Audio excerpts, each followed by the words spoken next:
we're back for part 3, the tour of Moonrise, which is a 1991 Com-Pac 33. And this part will be the interior cabin tour. So we're looking aft. I'm standing in the main salon looking aft at the companionway. Just to give you an idea of, what do we got, 5 steps you come down. So if you were to walk down from the cockpit, let me turn around, and this is what you see, the main salon. Again, Com-Pacs are fairly beamy. This is about a 12-foot beam, just under. So for a 33-foot boat, that's fairly beamy. The trade-offs, of course, are beamier boats can be a little rollier compared to, let's say, something like a Cape Dory 33 would be much deeper draft and narrower beam, and deeper, skinnier, heavier boats tend to not roll in a seaway. But, of course, the trade-off is livability. These boats are meant to be Caribbean boats. They weren't meant to cross oceans. So the idea was you're always trading off comfort for other things. So in this case, it's quite comfortable, especially given that the main table on the salon folds up. So we have what a friend of mine would call a dance floor in here. We have quite a bit of space, but we'll come back to that. So we'll start at the aft end of the boat. First, if you look under the companionway, you see diesel. Again, that's an M4-30 universal. So the way this works is you pull off the little brackets here. You pull off the companionway stairs, open the little door there. The main batteries are under this white panel down here, which I'm not going to open right now, but you have access to 3 AGMs. And then battery switches on this boat are rather interesting. We have 2 switches instead of 1. And the idea of a switch is mainly saying which batteries are powering both the house system and which batteries are powering the engine. And on this boat we also have charging relays, so that no matter how the switch is set up, if the engine is running when we're underway and the alternator is running, we are always charging all 3 regardless of which batteries we're drawing from based on the switch settings. I giggled a little bit at the switch settings because 1, 2, all, 1, 2, all is a little confusing. But basically you can feed the house from battery 1 or 2 or both, 1 and 2, and you can feed the engine from 3 only, 1 only, 2 only, or pretty much any combination, depending on how you switch. So you can feed battery, the idea of battery 3 is it's meant to be a starter battery for the engine, but you can pull from batteries 1 and or 2 as well, or go for the holy grail and pull all 3 to start the engine if you need to. But as sailors, cruisers will know, you tend to keep 1 battery at least, or 1 battery bank that you don't touch for anything but engine starting. So no matter how many lights you leave on or what you run on the boat that draws current, you're not drawing from that battery, so you can always start the engine. And on this boat, all 3 batteries are the same. Sometimes you'll have kind of a cranking amp battery for the starter, but we have all AGMs, which is fine. But that also means we can draw them down fairly far. Typical CCA battery, you don't draw down at all. It just starts the engine, then charges right back up. Whereas the AGMs, you can draw down fairly far. But on our boat, we tend to use, when we're underway, we tend to use only 1 of the house batteries to power everything. So we're almost always have the other house battery and the engine battery for starting if we need it. And then I also have an emergency start portable battery stowed away that we can use if we need to. So never worry about that. So that's, anyway, you can see access to the engine is decent from here, but no 30-foot boat, 33-foot boat is it going to be easy to work on the engine. So it's a combination of accessing it from here. There's no access from either the head or the aft cabin on port, so the other place you'd be is down in the starboard lazarette, which we looked at. So we'll start the starboard here. This is the head. So again, for a 33-foot boat, this is a fairly large head, in that it includes a shower stall. So this area is the shower stall, little shower head up there. And on this boat then, the shower drain goes to the bilge, which is under my right foot. So that's something to consider if you're using it a lot and getting scummy stuff down the drain. It goes into the bilge and has to get pumped out, and your bilge gets all scummy. So up here on Lake Superior, we tend to not use it, but that's, in the Caribbean, that'd be a great thing to have. And again, I mentioned the cockpit shower, which you can use too. Standard marine head, which works by pulling lake water in and then flushes everything to the blackwater tank on board. Now, in the Great Lakes, our blackwater tank, normally on a lot of boats you have a Y valve where you can pump the blackwater tank out to the lake, and that is capped on this boat, as I believe that's a regulation that all boats on inland waters here, that has to be the case. So we cannot and should not pump blackwater out into the lake, even in the middle of Lake Superior.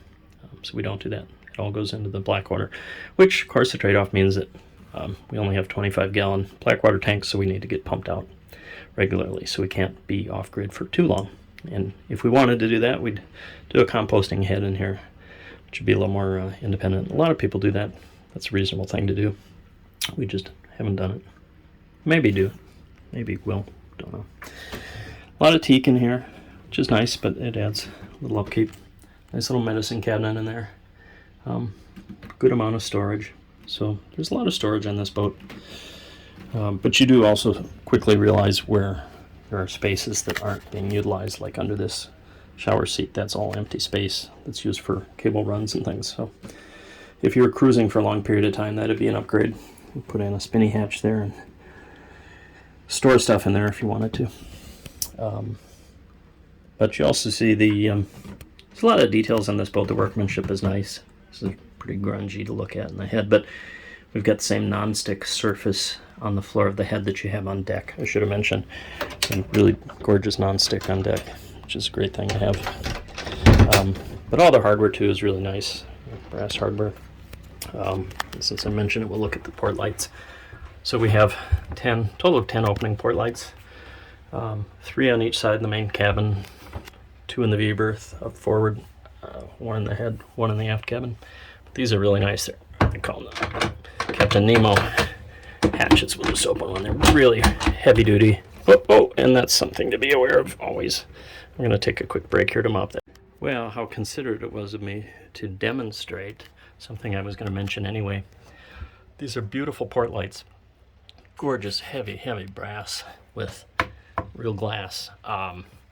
Again, these are designed to be able to withstand some pretty heavy seas, so you're not worried, on some more coastal cruisers or inland race boats, you got little plexiglass port lights that one would worry about getting punched out by waves. But these are really hardcore. That said, it takes a little effort to open them. And then the little gotcha is that there's this little lip here, and that tends to catch rainwater. That's fine. It's just something I didn't think about when I opened it just now, because we had a good rainstorm last night. But you normally don't worry about that unless you're opening after a rainstorm, and then you walk around with a towel, open your port lights that way. But you have these nice little hooks. You can get a sense of, you can't tell, but that's very heavy. And then dog it down with the hatches here, but let's put it back. Okay, so total of 10 port lights, which is great. The lights on the Com-Pacs there's 2 styles of lights. There's these little, I don't know what you call them, the small cabin lights. These have been I've swapped out for, put LED bulbs in there. So the LEDs draw far less current than whatever the alternative would be. These I haven't done yet, but I will do soon. But the nice thing about these main lights is there's, if I can figure it out, there's a red and a white. So the nice thing is, if you're underway at night or just in the cabin at night and get up, you don't want to destroy your night sight, turn on the red light instead of the white. And then if you're like me, dummy that grew up in the 80s, and you always sing one verse of Roxanne just because you turned on the red light. Got some cutesy instruments, not hugely necessary for the boat, but we've got a temperature, humidity, ship's clock, nice Williams and Plath, and then a barometer. And again, I say not hugely necessary, but you know, if you're doing any serious cruising, you really want a barometer. That's good to have. I'll come back to the nav station, but let's go to the aft cabin next. So again, this boat is sort of unusual in that the boat sleeps, on paper, the boat sleeps 6. That would be 2 in the aft cabin, 2 in the main salon. This settee folds out into a berth, which actually is the largest berth on the boat then. It becomes a pretty wide double. And then 2 in the V-berth. So you wouldn't want to cruise with 6 adults for any length of time, 3 couples, but you could do it, and it'd be comfortable. But the other permutation for me is I sail with friends, and this is a great boat for sailing with skipper and 2 friends, or 3 guys total, that don't want to have to rub elbows sleeping. So each guy gets his own cabin, essentially, 1 in the aft cabin, 1 in the V-berth, and 1 gets the main cabin. So it works out really well. But the aft cabin with closing door is fairly unusual on a 33-foot boat. This would normally be a quarter berth, which would be wide open and just a small double in there that you slide into. But with the door and an honest aft cabin, you get privacy. This boat, I think, was designed to be, again, Caribbean boat. It was designed maybe to service 2 couples, have a couple in the aft cabin and a couple in the V-berth, and that ends up being quite comfortable. So again, the woodwork in this boat is beautiful. Everything is teak, well oiled. So this is a fairly small double. And, you know, like every good berth on a boat of this size, it's not tricky to get into, but you don't just walk up and roll in. You got to pivot yourself around, spin around. But there's a little insert there that comes out that gives you a little notch for what it's worth. Again, I mentioned in the cockpit we have a nice hatch here that ends up being under the Dodger, and then your own port light, so you get good ventilation in here. Hanging locker, which on Moonrise ends up being the cleaning closet, all the cleaning supplies, and also the safety closet. We have jack lines and harnesses and things in there, and fire extinguishers. I think we have 5 or 6 fire extinguishers on Moonrise, so we're fairly conscious of that. Nothing else much to say. It's very comfortable, and again with the door, it's very private. There's the non-skid I mentioned. That's throughout the interior of the boat as well as the deck. You get non-skid on some of the fiberglass. So again, this is fairly unusual to look aft in a 33-foot boat and to see 2 cabins or 2 doors. While we're looking, I'll mention the cabin top. This is beautiful. It's fiberglass, molded insert. But it really is nice. It's a nice alternative to just flat fiberglass. The other nice thing about it, if you haven't figured it out already, is deck hardware isn't hidden behind a liner, but deck hardware is all right here, because this cabin top is molded to the not molded, it's adhered to the underside of the deck. And then the hardware for the deck fittings is, these bolts happen to be the railings on the cabin top. They come down here, so it's very, very easy on this boat to pull off deck hardware, and that's important. If you had a liner up there, you'd have to pull the liner away every time you wanted to replace something or to rebed deck fittings, meaning to add goop up there. And also, if something was leaking, you wouldn't know it right away, and you may not know where the leak was because the water might end up dripping out somewhere else. So if we look back in the aft cabin, you'll see same thing here. That's a secondary winch. So everything on this boat, and then there's the rope clutches. Everything on this boat on the deck that you may need to replace or rebed, you have access to the bolts down here, so that's important. All right, so now we're going to do the galley. Again, there are no kitchens or bathrooms on a boat. There's only galleys and heads. So this boat, I think I said it in one of the other videos, is not propane, which is by far the most common fuel for stoves. It's alcohol stove. I'll show you that in a second. The benefit of that is we have less junk on the boat. For the fuel system, we don't have a propane tank. We don't have lines running propane from typically the back of the cockpit down to the stove. We don't have propane alarm, don't have a master propane switch. So that simplifies things, and simpler is always better. Or one, one philosophy. So this is a nice feature. The work surface just slides back. You get access to this nice little Orgo stove, Orgo 6000, I guess. And the way this works, let me just do this, if I can do it one-handed.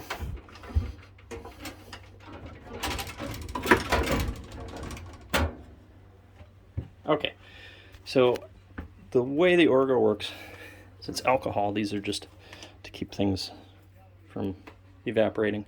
This little canister just pops out, and it's filled with alcohol, and it's got a wick in there. So you take it on deck or in the cockpit or on the pier, and you pour some alcohol in there until it feels heavy, or until it starts coming out. And then you stick it down here. If you're going to cook, you remove these little fancy, highly expensive little blocks. And then the way this works is when you open the burner, it opens a little flap. So that's your flame height, is just opening or closing that little flap. But surprisingly, it works great. Some people argue that alcohol takes forever and it never really heats up, but not true. A gas stove at home is great, and this is a little slower, but honestly, you get going and it doesn't take long at all. So 2 burners is plenty. We do have some little grabbies that go on here to hold pots if you're underway, so pots don't go flying. And also, this is very important, this little latch is, the stove is gimbaled. For non-sailors who don't know that, that means the stove can tilt, or more correctly, the boat can tilt and the stove stays level. That's a great thing. It's a necessary thing if you're going to do any sort of cooking while you're underway. It can be a little challenging, not the heeling and the tilting of the boat, but if you're in any sort of waves and this thing is flying around, it does stay level, and you get the sense the boat is flying around with respect to the stove. So you really do have to still sometimes hold on to stuff. But gimbaled stove is great. It's a wonderful thing.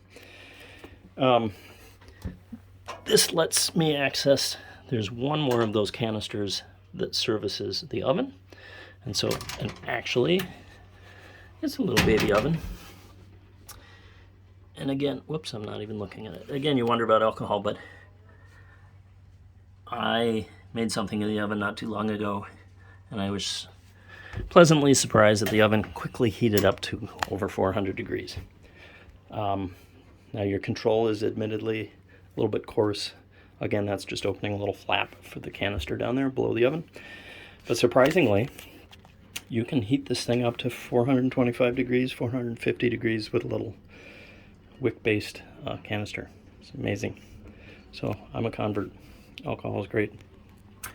Galley cabinets, not much to say other than we'll do this real quick. This is human arm. If I touch the back, I'm just about to my elbow. Yeah, so what is that? 5'9" guy elbow is how deep these are, which is great. So we have food in there. Spice cabinet, again, goes way back. And then this little slot used to be, the boat came with a microwave, which to me seems a little useless on a boat, sailboat this size. Previous owner had pulled it out, so it's just a garage for crap. But at some point we need to put a little door on there. This is worth saying since we're looking at it. Actually, I might delay this until we look at the electrical panel, but we have AC and DC throughout the boat, and Com-Pac is not stingy with both. You'll have AC plugs throughout the boat and 12-volt DC plugs, cigarette lighter style, which you could argue you might swap those out for like USB-based DC charger. We have no refrigeration on board, but we have an ice box. Like all good sailboat ice boxes, this one is cavernous. It's hard to get a sense of how deep that is, but also it goes way back. So So nothing special. Throw a big block of ice down there.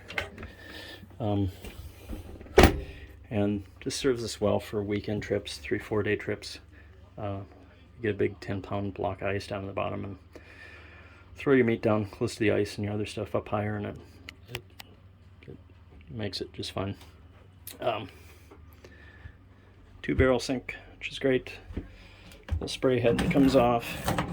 Again, if I was a good boat owner, I'd tell you the tankage for fresh water on this boat. And it's escaping me now. I want to say 45 gallons, 50 gallons. But basically the freshwater tanks supply the spigot here in the galley, the sink in the head, not the toilet, and the shower head in the cockpit. That's your fresh water. And when we cruise, we tend to bring drinking water jugs, and then that way the tankage, the fresh water, ends up being for doing dishes, which is fine. The drain goes out to the lake. No big deal, but you know, use good camp suds soap so you're not polluting the lake. Nothing too exciting under the sink.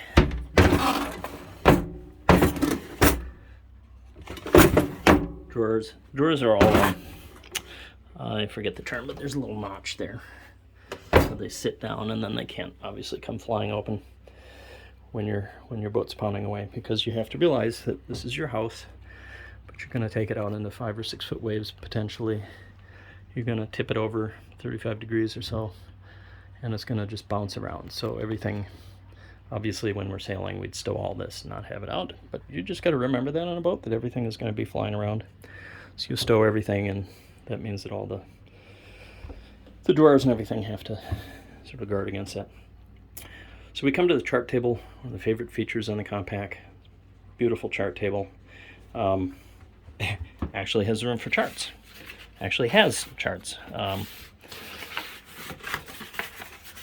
So here, let's just peek in there. Look, there's a chart. We all use electronics nowadays for navigation. But good sailors know how to navigate using dead reckoning, charts, plot a course on a chart.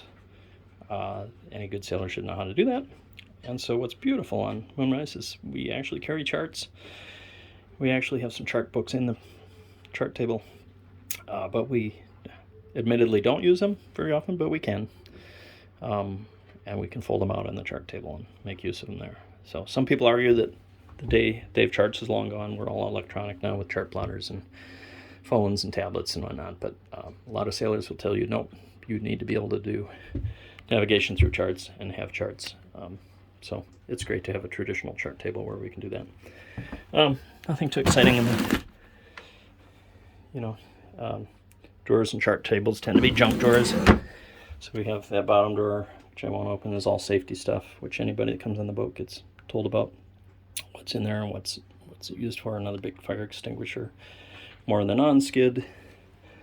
The sole, the floor, is covered up mostly with carpeting, but let me show you that real quick. It's a nice teak and holly.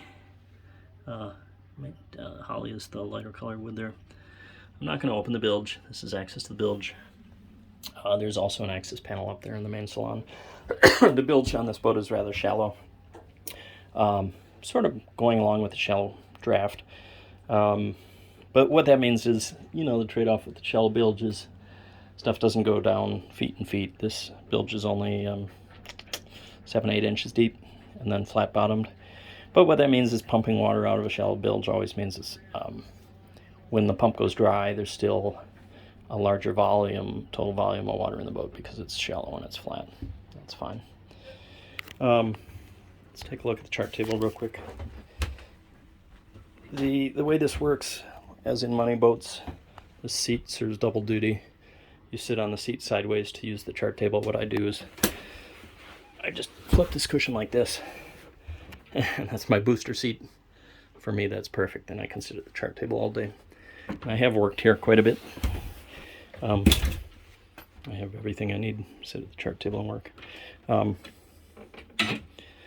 So that's the open chart table. Fair amount of space in there for junk. Here's an interesting topic.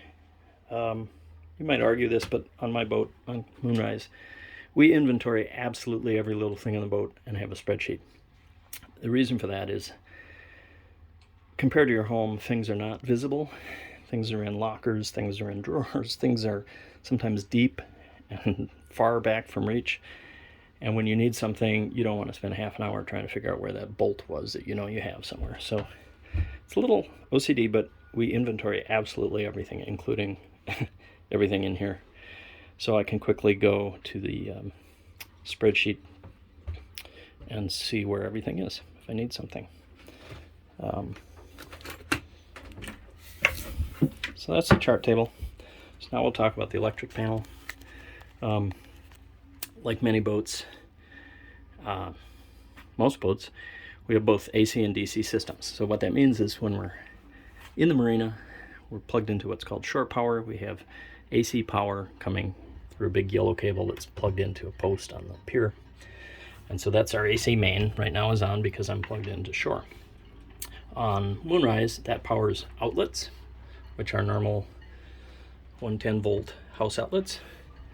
A battery charger, which means that when the battery charger is on, I'm always topping off the batteries, so we tend to leave that on when we're on at shore. And then when we leave shore, our batteries are full up. Again, I said I have 3 batteries, and so at any given point I can check, yep, we're at like nominal 12 volt means actual 12.7 volts. So we have our batteries are fully charged. We also have a water heater on this boat, which we use sometimes. The water heater also kicks in if you're running the engine. So if you're out on the lake and you're running the engine a while, you will have hot water, which is nice.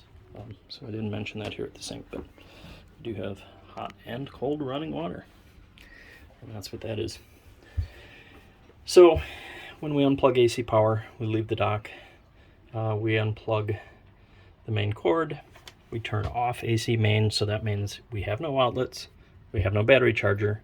The alternator in the engine can still do the charging of the 12 volt batteries, and we have no electric water heater. So this panel becomes dead because we have no AC power. But most of the things on the boat that we use are run by DC power, which means they're run off of the 12 volt system, off of the 12 volt batteries. We tend to say like you have on your car, but they're not quite like that. They're quite a bit bigger and considerably more expensive than a car battery. So again, we have 3 batteries on Moonrise, so our DC power comes from those 3 batteries. And again, the way this works is on shore. When we're charging, when we're on shore power, we really only, that gives us our AC outlets, but also by virtue of the battery charger, we're always putting a charge into the DC system. And so even though the lights and everything in the boat are running off DC, we're always topping off the DC because we're running them. Now, when we're off on the water, it becomes like a car. We're running our engine, which is running the alternator, and the alternator is intelligently charging the DC system as needed. And so you can leave your lights on as long as you like when the engine's running because you're drawing current down, but you're always charged, keeping the batteries topped up. But the nice thing about it, you'll see this in every sailboat, we tend to turn on only what we're currently using. Not just, some of these are lights where light actually physically goes on. The spreader lights are lights up at the spreaders and the mast. But a lot of these are just powering things. Like the 12 volt outlets I turn on. Now I can plug something into these 12 volt outlets, the cigarette lighters. So if you have anything plugged into there, you turn this on. But we tend to turn stuff off that we're not using. It's just good practice. So I have cabin lights on.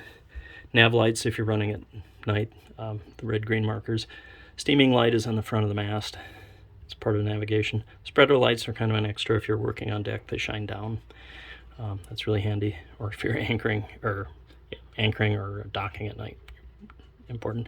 Anchor light, that's a required thing in terms of Coast Guard rules, that when you're anchored, you need the anchor light on all night. It's at the top of your mast. Pressure water, I'm not going to turn on. That turns on a pump that if we had water in the system, which we don't right now because we're doing a water tank rebuild, that would pressurize the system, and then you get pressurized water coming out of the head and the galley faucets. 12-volt outlets. Microwave we don't have, so this does nothing. Entertainment center, we'll show you that in a second. Quote-unquote entertainment center. And refrigerator we oddly don't have, but we have a switch for. So that must have been an option.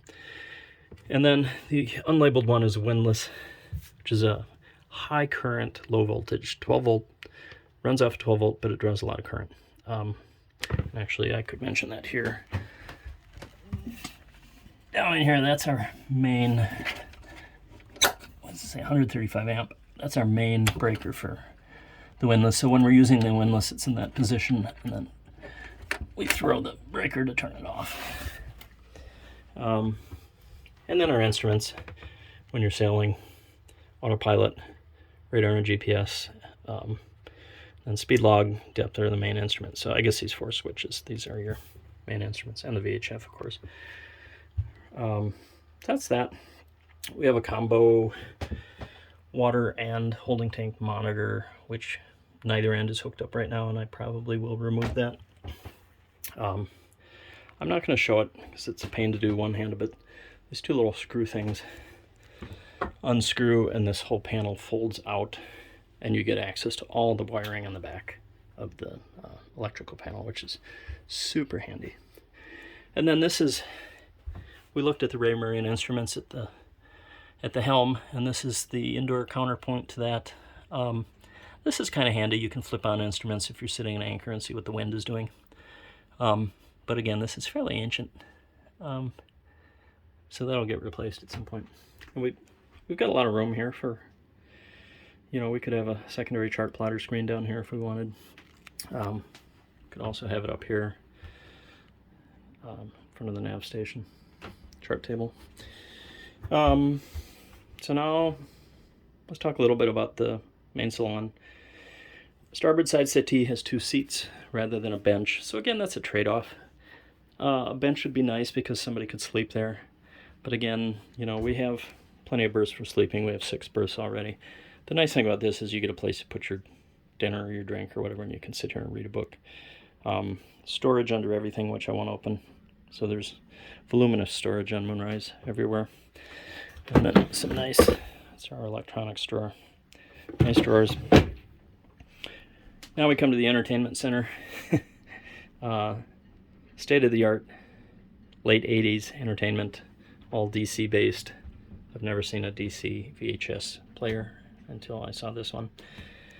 These things are all going to ultimately go away. We don't use any of them, but you could theoretically watch a VHS tape on your little monitor here. And it's a color TV. It's a 10-inch color TV. And then a little stereo / cassette player, which we don't use. Some stowage here and there. This is a nice little, people don't notice this one, but this is actually a fairly good size little locker back there. That's where we keep all of our manuals and documentation for the boat. But the main salon, again, 12-foot beam, quite wide. And again, do the armpit test. These go way, way back. That one doesn't go. Actually, the farther forward on the boat you get, the shallower these get. So the ones back there are really deep because the boat is getting narrower up here. These are a little less deep, but they're still fairly deep. Ship's library. Take a gander. That's what we tend to have on the boat. It's only about sailing and boats. But that's my thinking for the entertainment centers. That will become a secondary library, so that then we'll have room to carry other stuff. Best feature on this boat, which I'm going to set it up. So let me stop the recording here and then come back in 1 second. Okay, I'm back. So that was literally a 5-second thing, but just a two-handed thing. So this is a beautiful feature. Island packets do this too. We have this fold-out table. The trade-off here is that the table is a little smaller. It's not this monster table. But like I say, we can keep it folded up and have all this room in here. Or you can fold it down and now we have a little dining area. And the beauty of this is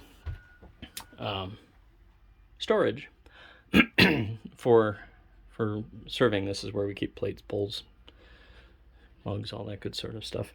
It works out really well because we're using space that would otherwise just be empty space in the main salon here for storing all of our serving utensils, our dishes, whatnot. And then, like I say, we just fold it up. That part I can do one-handed. Boom. Okay. Now we have a dance floor again. So that is one of my favorite features on the boat. The fold-down table. Like I said, a lot of storage here. This is all, not going to open it, tons of storage under there. We tend to put sailing stuff. We have a lot of spares, mechanical stuff. On the starboard side, we have tools, socket sets, toolboxes, tons of tools in there, extra supplies. So the boat is filled with stuff. What was I going to say? I lost my thread. Maybe that was it. Oh, the mast, of course. That's the mast. Moonrise is a keel-stepped mast, which means the mast there runs down and sits on the top of the keel. A lot of different types of keels. Again, the Com-Pac 33 is a shoal draft boat, and the keel is encapsulated, which means the molds for the hull included the full shape of the outside of the keel, which is only 4 feet deep, or 4 feet from the waterline. And then they pour the ballast, which is,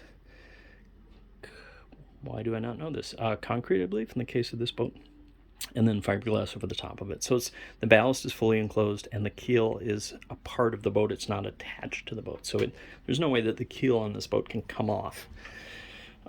Like some boats have bolt-on keels, and if the bolts were to rust out, there's potentially, the possibility that your keel could fall off, and that would tend to ruin your day. But anyway, back to the mast. Some boats the masts are deck stepped, they stop there, and we need a support beam down here.